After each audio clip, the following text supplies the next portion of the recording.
Alors on entend souvent dire que les gouvernements investissent dans la culture, mais est-ce que c'est vraiment rentable? Eh bien aujourd'hui on va décortiquer une étude super intéressante, une étude indépendante faite par EY Consulting pour le CNC, le Centre national du cinéma. Et cette étude, elle analyse l'efficacité des 4 grands crédits d'impôt culturels qu'on a en France. La grande question au fond c'est, est-ce que ça marche? Est-ce que ça vaut le coup? Bon, voilà comment on va procéder. On va commencer par la conclusion de l'étude, histoire d'aller droit au but. Ensuite, on verra comment ça aide à garder nos productions ici, en France. Puis, comment on attire les gros projets du monde entier, et on n'oubliera pas le boom du jeu vidéo. Et pour finir, le nerf de la guerre, le bilan financier. C'est parti! Alors on y va, première partie, la conclusion de l'étude. C'est quoi le verdict? Eh bien, la réponse est super claire. L'étude le dit noir sur blanc. Les objectifs assignés à chacun de ces dispositifs ont été atteints. Autrement dit, ça marche. Ces crédits d'impôt, ils font pile ce qu'on attendait d'eux. C'est une affirmation assez forte, alors on va creuser un peu pour voir ce qu'il y a derrière. Ok, premier point. Comment fait-on pour que les productions restent en France? On va parler de 2 outils essentiels pour ça, le CIC et le CIA. Alors, le CIC, c'est le crédit d'impôt cinéma, et le CIA, c'est pour l'audiovisuel. L'idée derrière, c'est simple, la localisation. En gros, si un producteur dépense son argent en France pour faire son film ou sa série, eh bien une partie de ses dépenses lui est remboursée sous forme de réduction d'impôt. C'est une carotte, si on veut, pour l'inciter à dépenser ici, chez nous. Et est-ce que ça marche? Oh que oui. Regardez ce chiffre, 90%. Pour le cinéma, 90% des dépenses sont localisées. Ça veut dire que quasiment tout le budget d'un film qui profite de cette aide est dépensé en France, et donc réinjecté directement dans notre économie. Et tenez-vous bien, pour l'audiovisuel, c'est encore mieux. On monte à 95%. C'est énorme. Surtout que le secteur est en pleine explosion. Ce crédit d'impôt, il a vraiment permis de s'assurer que toute cette croissance profite bien à l'économie française. Bon, maintenant qu'on a vu comment on garde nos productions, voyons comment on attire celles des autres. Comment la France fait-elle pour attirer les grands projets mondiaux? C'est le rôle d'un autre outil, le C2I. Le C2I, c'est le crédit d'impôt international. Et il est absolument décisif. Pourquoi? Parce que le marché mondial est hyper concurrentiel. Tous les pays se battent pour attirer les tournages. Et ce C2I, c'est un peu l'arme secrète de la France pour sortir du lot et convaincre les producteurs étrangers de venir tourner chez nous. Et l'impact est juste énorme. Rien qu'en 2021, les productions étrangères, c'est 400 millions d'euros dépensés en France.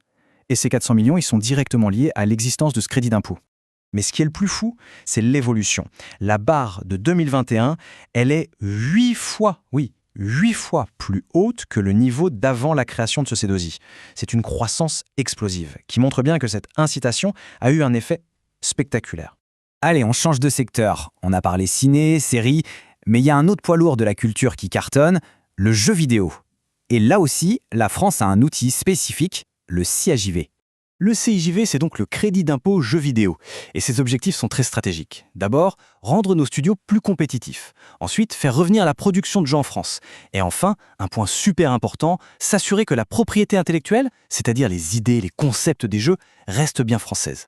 Et là aussi, ça paye. Le taux de localisation des dépenses pour les jeux vidéo qui utilisent cette aide, il est de 70%. Concrètement, ça veut dire que les studios peuvent développer leurs projets, même les plus gros, ici, en France, sans avoir besoin de partir à l'étranger.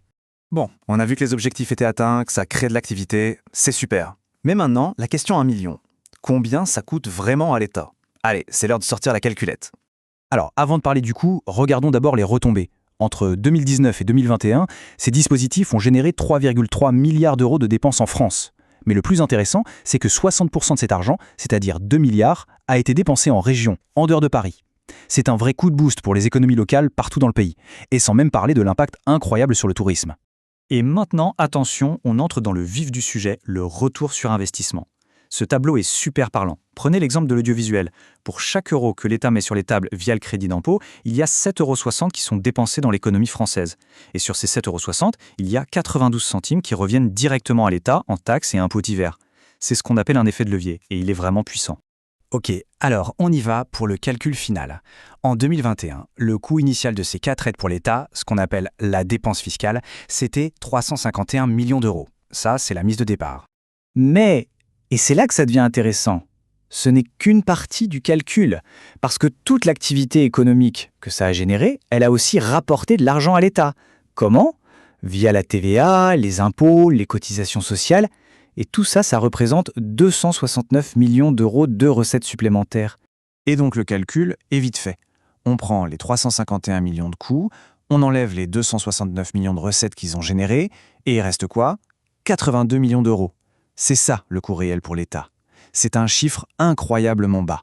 Surtout quand on pense que ça ne compte même pas tous les autres bénéfices, comme les emplois créés ou les retombées touristiques. Ce qui nous amène finalement à une question beaucoup plus large. On voit bien que ce n'est pas juste une subvention classique. C'est un vrai modèle économique avec un retour sur investissement qu'on peut mesurer. Alors, est-ce que c'est ça l'avenir des politiques culturelles?